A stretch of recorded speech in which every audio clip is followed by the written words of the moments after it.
what are the values-based interests of the United States? Well, I mean, again, this is a question that the president and the secretary define more than me.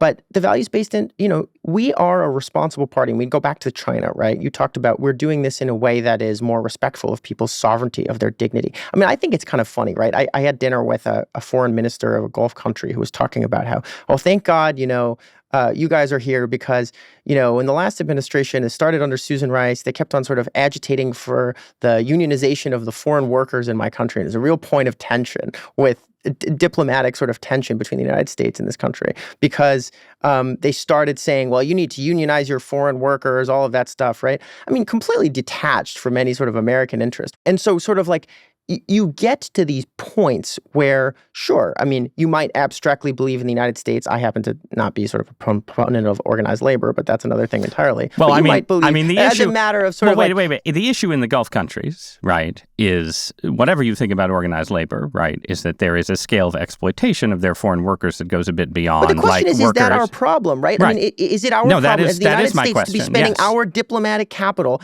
our sort of trade? I mean, everything has a cost in diplomacy. And that's the fundamental truth of diplomacy, right? I mean, you have relationships, you have good relationships with the president, secretary are master sort of negotiators, relationship drivers. At the same time, the fundamental reality, this is a realist administration. Countries should act in their national interest. This is sort of a general principle of economic theory, of geopolitical theory. Countries should act in their interest. And when they do so, and they do so rationally, you sort of come to agreements, and that's how the system is supposed to work, right? And so it is not rationally in our interest.